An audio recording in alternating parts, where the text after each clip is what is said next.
নমস্কার শ্রোতা বন্ধুরা, বাংলার উপকাহিনীতে আপনাদের সবাইকে স্বাগত। আজ আপনারা শুনছেন সৈয়দ মুস্তাফা সিরাজের লেখা কর্নেল কাহিনীর অন্যতম গল্প জুতো রহস্য। সৈয়দ মুস্তাফা সিরাজ 1930 সালের 14 অক্টোবর মুর্শিদাবাদ জেলার খোসবাসপুর গ্রামে এক অভিজাত পরিবারে জন্মগ্রহণ করেন। সারা জীবন ধরে তিনি 150টির মতো উপন্যাস এবং 300টির মতন ছোট গল্প লিখেছেন। এগুলির মধ্যে অলিক মানুষ, তরঙ্গিনীর চোখ, উত্তর জাহানবী ইত্যাদি উল্লেখযোগ্য। সৈয়দ মুস্তাফা সিরাজ 1979 সালে আনন্দ পুরস্কার লাভ করেন। 1994 সালে তার সবচেয়ে জনপ্রিয় উপন্যাস অলিক মানুষের জন্য তিনি বঙ্কিম পুরস্কার এবং সাহিত্য একাডেমি পুরস্কার লাভ করেন। 2012 সালের 4 সেপ্টেম্বর 82 বছর বয়সে এই পণ্ডিত সাহিত্যিকের মৃত্যু হয়। শুরু হচ্ছে জুতো রহস্য।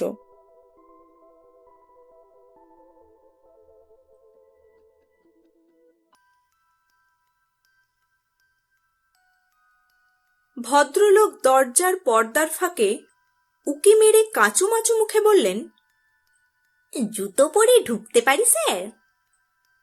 নিশ্চয়ই পারেন, তবে খুলে রেখে এলেও আপনার নতুন জুতো যে চুরি যাবে না সে গ্যারান্টি আমি দিতে পারি।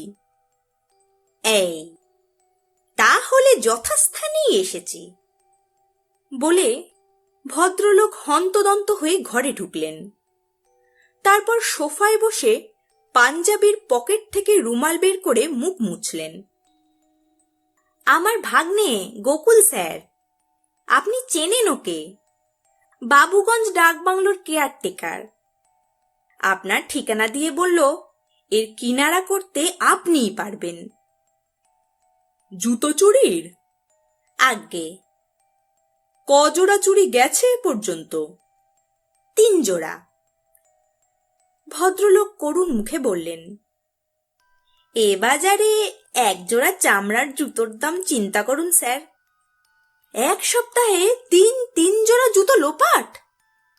গত রোববার থেকে শুরু, রোববার সন্ধেবেলায়, তারপর বৃহস্পতিবার ঠিক সেই সন্ধেবেলায় আবার লোপাট। শুক্রবার ফের কিনলাম, ফের সেদিনই সন্ধেবেলায় লোপাট হয়ে গেল। এ কেমন চোর স্যার! সবার জুতো ঠিকঠাক পড়ে থাকে, আর আমার জুতোই বেটার ছেলে নিয়ে পালায়।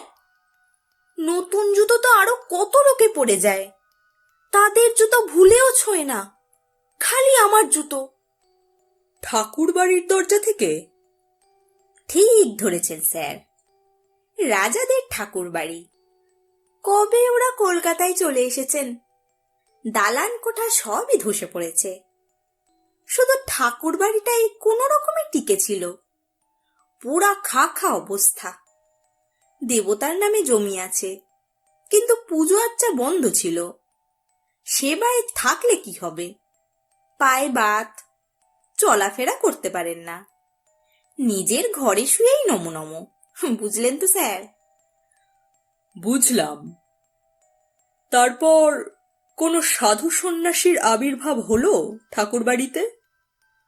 এই ভদ্রলোক নড়ে বসলেন।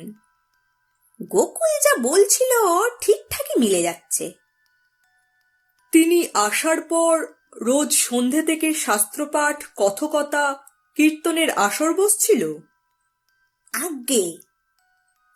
ভদ্রলোক আবার নড়ে বসলেন। গোকুল যা বলছিল। আপনার নাম কি? পাঁচু গোপাল সিংহ। আপনার বাবার নাম?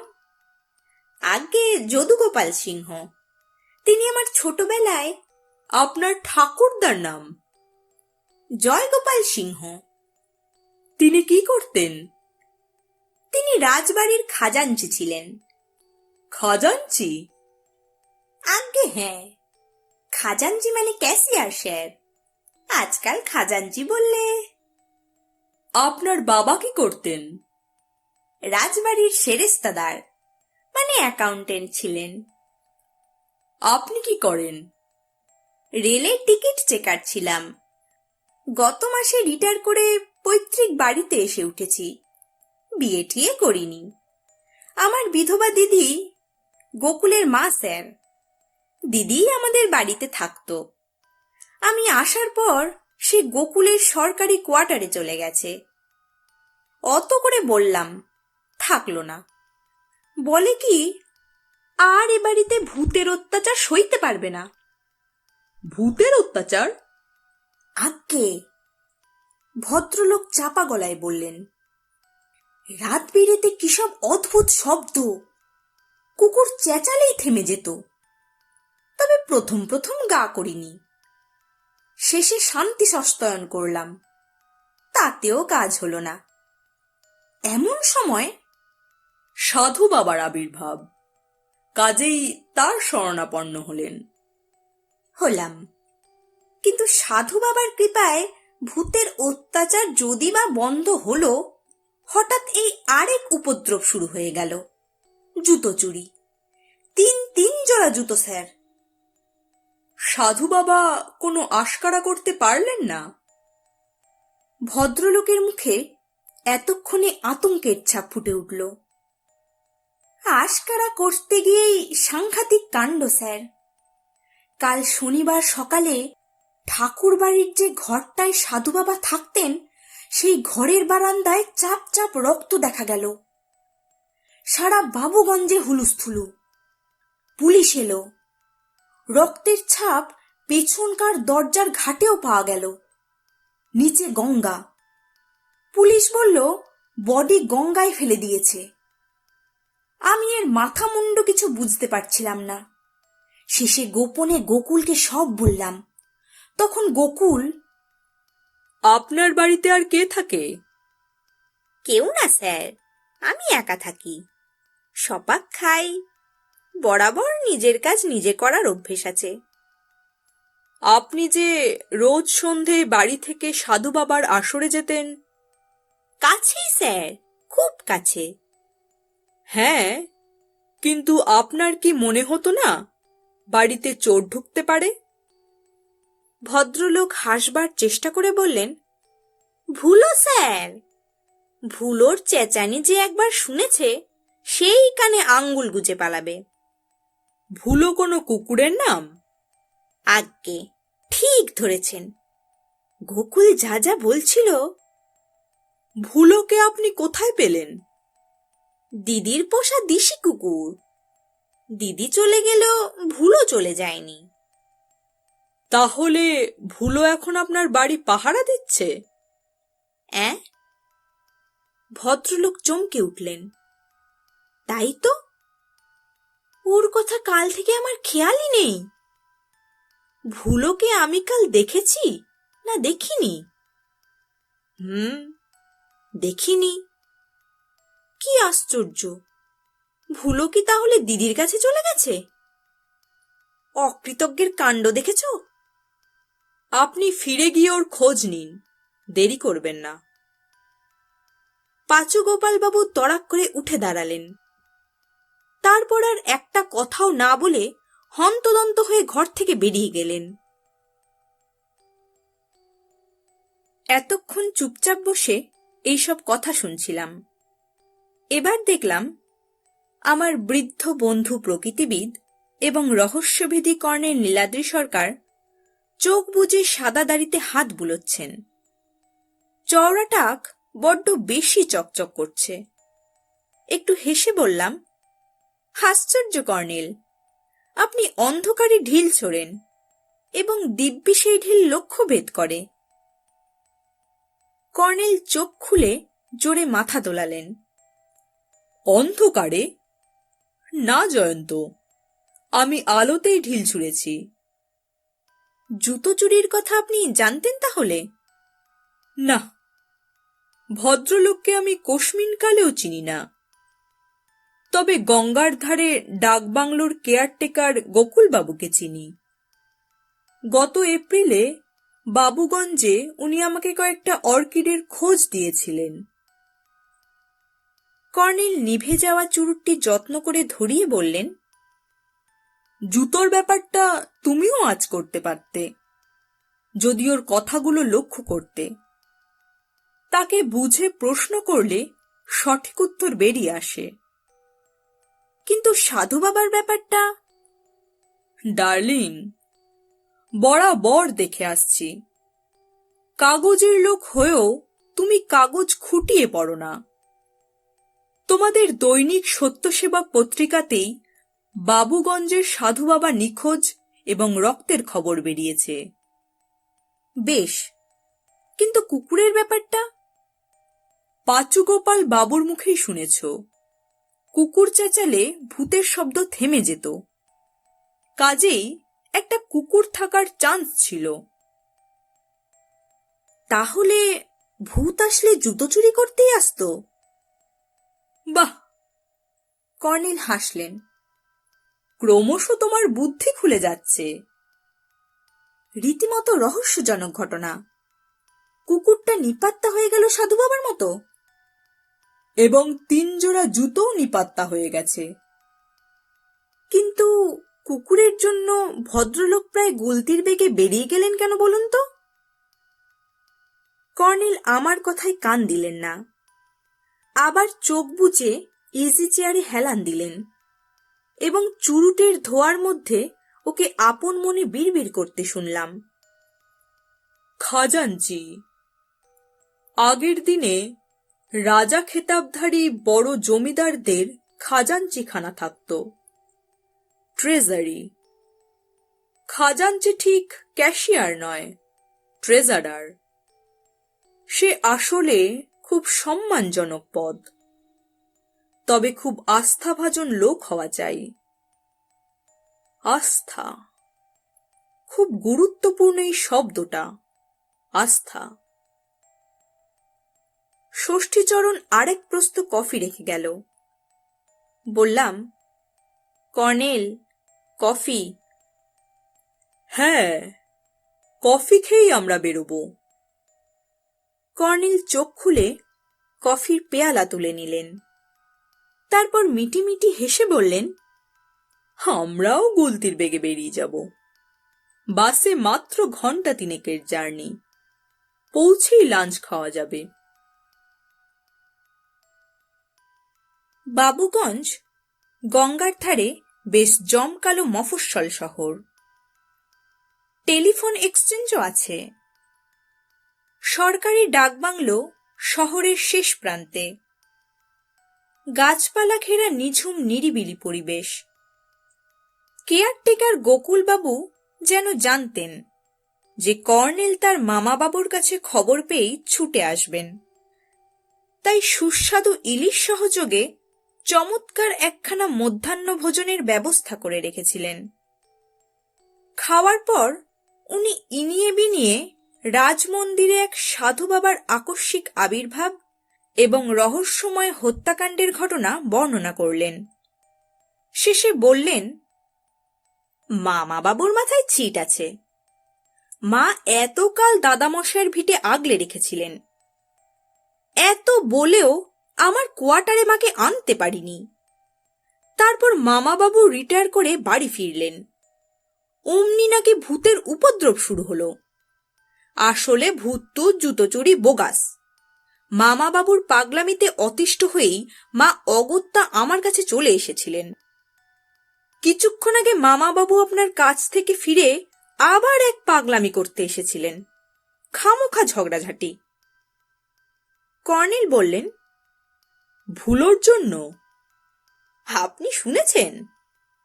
গোকুলবাবু হাসলেন। ভুলো মায়ের পোষা দিশি কুকুর, কিন্তু আমি থাকি সরকারি কোয়ার্টারের দোতলায়। ভুলো বিলিতি হলে কথা ছিল, তাছাড়া যা বিচ্ছিরি চেঁচায়। মামাবাবুর ধারণা ভুলো মায়ের কাছে পালিয়ে এসেছে। এলেও ওই এরিয়ায় ঢুকবে কেমন করে? এক এরিয়ার কুকুর অন্য এরিয়ায় গেলে কুকুরগুলো তাকে ঢুকতে দেবে? চলে যাওয়ার আগে গোকুলবাবু জানিয়ে গেলেন, তার মামাবাবুর জুতো চুরির ব্যাপারটা নয়, সাধু বাবার হত্যা রহস্যের ব্যাপারেই তার খটকা লেগেছিল। সেই জন্যই ওকে কর্নেলের কাছে পাঠিয়েছিলেন। বাস জার্নির ধকল এবং লাঞ্চের পর ভাত ঘুমের অভ্যাস আমাকে বিছানায় শুইয়ে দিয়েছিল। কর্নেলের ডাকে উঠে বসলাম। গঙ্গার ওপারে সূর্য সবে অদৃশ্য হয়েছে। দিনের আলো কমে গেছে। চারিদিকে পাখিরা তুমুল চেঁচামেচি করছে। কর্নেল পিঠ থেকে কিটব্যাগ খুলে টেবিলে রেখেছিলেন। জিজ্ঞেস করলাম, প্রজাপতি ধরতে বেরিয়েছিলেন নাকি অর্কিডের খোঁজে? না, জুতোর খোঁজে। হেসে বললাম, আপনি কি ভেবেছিলেন চোর আপনাকে পাঁচু গোপাল বাবুর জুতো ফেরত দেওয়ার জন্য তৈরি হয়ে আছে?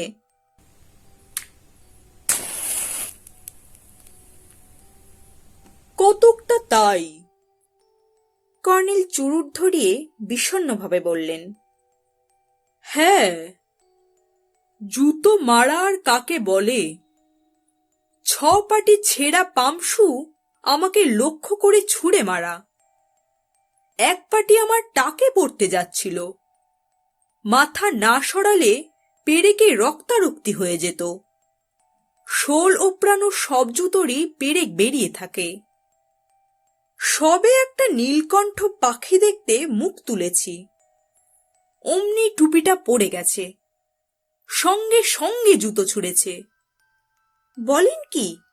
কোথায়? রাজবাড়ির ধ্বংসস্তূপের ভেতর। চিন্তা করো জয়ন্ত, শোল ওপরানো পেরেক বেরোনো জুতো। শোল ওপরানো জুতো? আরো অবাক হয়ে বললাম, তাহলে কি পাঁচুবাবুর জুতোর শোলের ভিতর কিছু লুকোনো ছিল? পরপর 3 জোড়া জুতো চুরি যাওয়ার কথা শুনেই সেটা তোমার মাথায় আসা উচিত ছিল। বিশেষ করে সেকালের এক জমিদার বাড়ির ট্রেজারারের পৌত্রের জুতো। এই সময় উর্দি পরা একটা লোক ট্রেতে কফি নিয়ে এলো।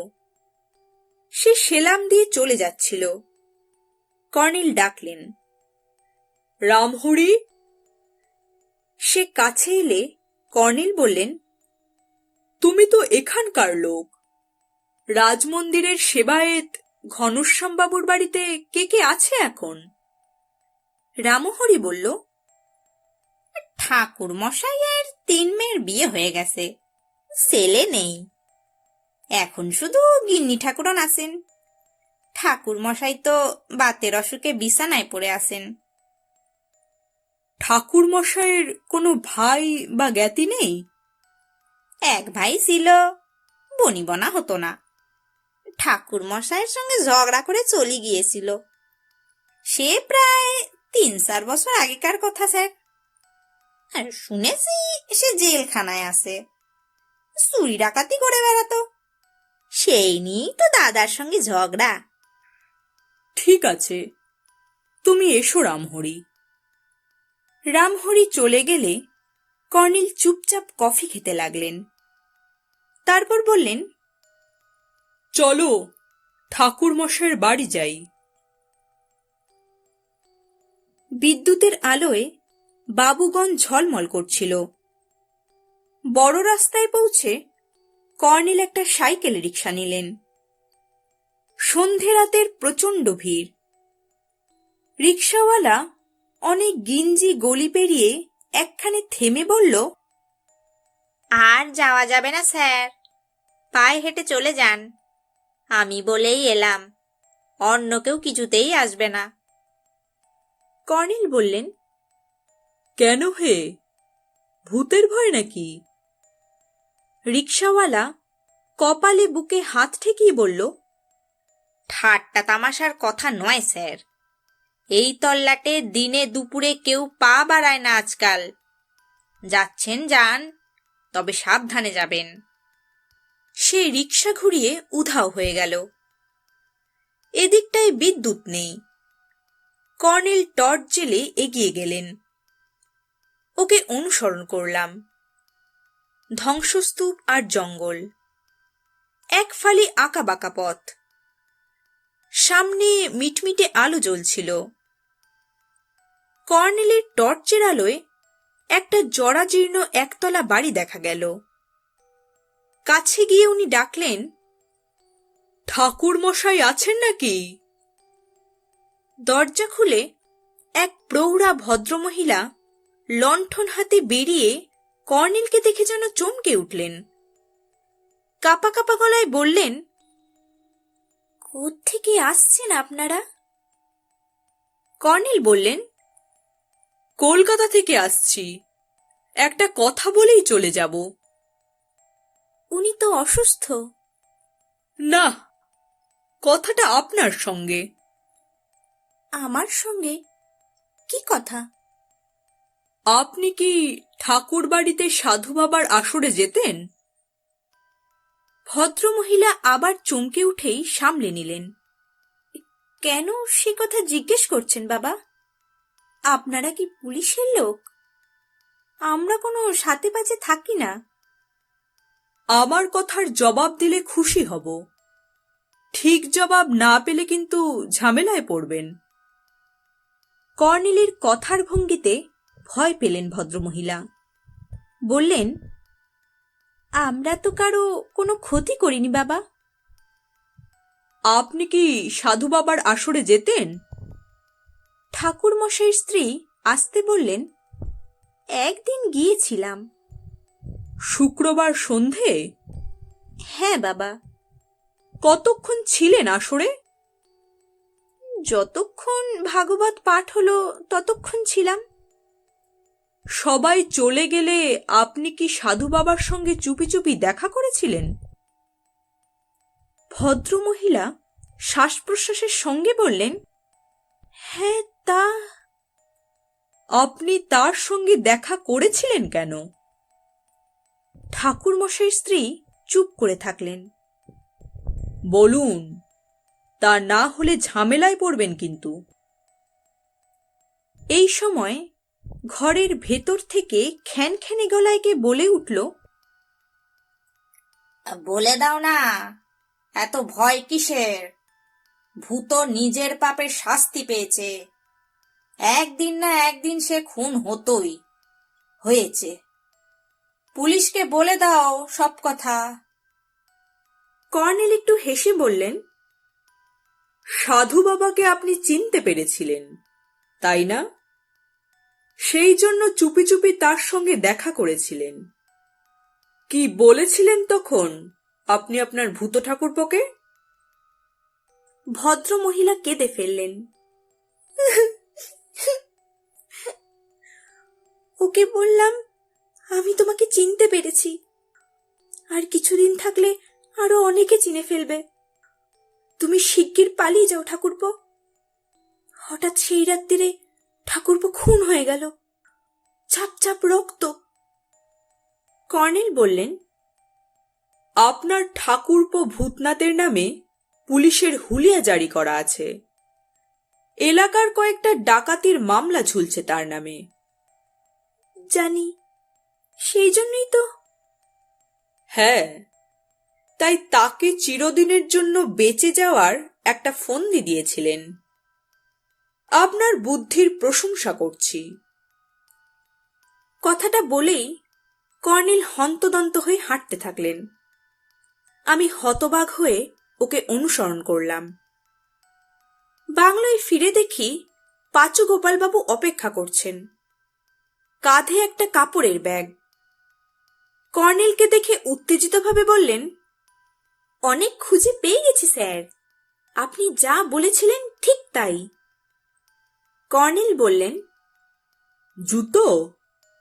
আগে বলে পাঁচুগোপাল বাবু ব্যাগে হাত ঢোকালেন। এখানে নয়, আমার ঘরে চলুন। ঘরে ঢুকে পাঁচুগোপাল বাবু ব্যাগ থেকে দুপাটি পামসু বের করলেন। জীর্ণ বেরঙা ছেঁড়া বেঢপ জুতো। বললেন, ঠাকুরদার সিন্দুকের তলায় লুকোনো ছিল স্যার, ঠাকুরদার জুতোই মনে হচ্ছে। ইস, কি বিচ্ছিরি গন্ধ। কর্নেল জুতো জোড়া নিয়ে খুঁটিয়ে দেখে টেবিলে রাখলেন। বললেন, এবার আপনাকে একটা কাজ করতে হবে। রাজবাড়ির ওদিকটায় এতক্ষণে ঘন অন্ধকার, আপনি সেখানে গিয়ে এই গানটা গাইবেন। গান? আমি স্যার গান গাইতে পারি না যে। চেষ্টা করবেন। নিন, মুখস্থ করুন। চলে আয় ওরে ভূত, পায়ে দিবি রাঙা জুতো। পাঁচু গোপাল বাবু অনিচ্ছা অনিচ্ছা করে আওড়ালেন। তারপর করুণ মুখে বললেন, কেন গান গাইতে হবে স্যার? আমার তো মাথায় কিছু ঢুকছে না। আপনার জুতো চোর ভূতটাকে ধরতে হবে না? তিন জোড়া জুতো চুরি করেছেন সে, তাকে ধরা উচিত নয় কি? এই সময় একজন পুলিশ অফিসার ঘরে ঢুকে হাসি মুখে বললেন, বডি পাওয়া গেছে কর্নেল সাহেব। শকুনে প্রায় সাবার করেছে, তবে স্কেলিটনটা আছে। বেশি দূরে ভেসে যায়নি, মাত্র 2 কিলোমিটার দূরে একটা খাড়িতে ভাসছিল। মুন্ডু কাটা বডি।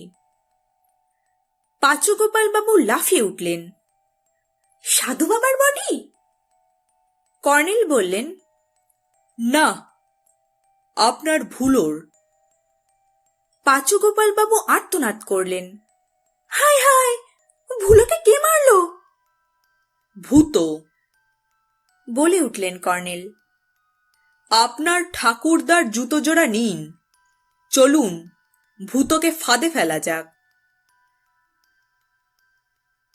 পুলিশ জিপ বাইরে দাঁড়িয়েছিল। অফিসার কর্নেলের সঙ্গে চুপি চুপি পরামর্শ করে চলে গেলেন। কর্নেল পাঁচু গোপাল বাবুকে প্রায় টানতে টানতে নিয়ে চললেন। ঘুরঘুটে অন্ধকার এলাকা। এবার কর্নেল টর্চ জ্বালছিলেন না। কিছুক্ষণ পরে একটা কালো ঢিবির পাশে গুড়ি মেরে বসলেন।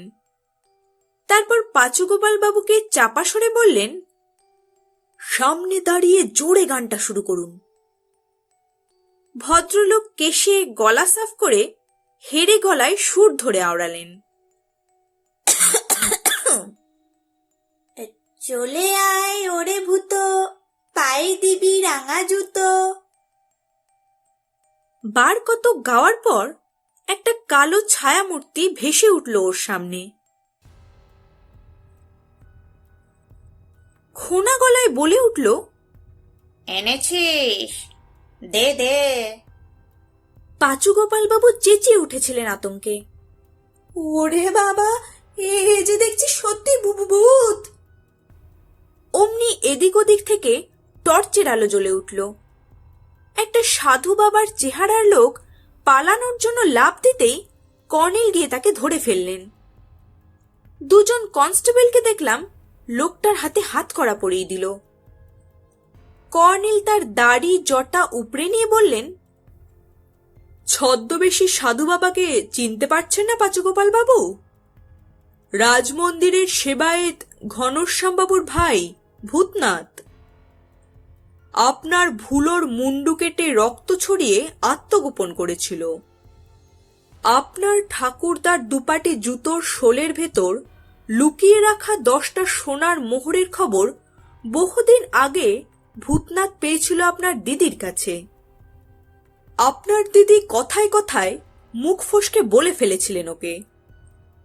পরে বুদ্ধি করে বলেছিলেন সেই মোহর আপনার জুতোর শোলে লুকোনো আছে। তখন আপনি রেলের চাকরি করেন, ট্রেনে ট্রেনে ঘোরেন। ভূতনাথ তাই সুযোগ পায়নি।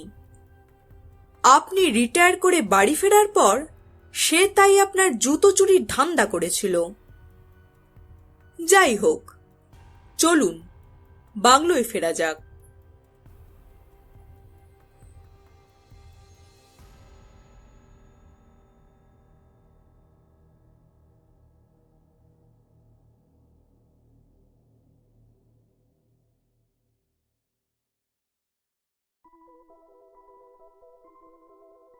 এতক্ষণ বাংলার উপকাহিনীতে আপনারা শুনছিলেন সৈয়দ মুস্তাফা সিরাজের লেখা কর্নেল কাহিনীর অন্যতম গল্প জুতো রহস্য। আশা করি আমার প্রচেষ্টা আপনাদের ভালো লেগেছে। এরকম আরো সুন্দর সুন্দর গল্প শুনতে বাংলার উপকাহিনী এই চ্যানেলটিকে লাইক, শেয়ার এবং সাবস্ক্রাইব করুন। সবাই ভালো থাকবেন, সুস্থ থাকবেন। নমস্কার।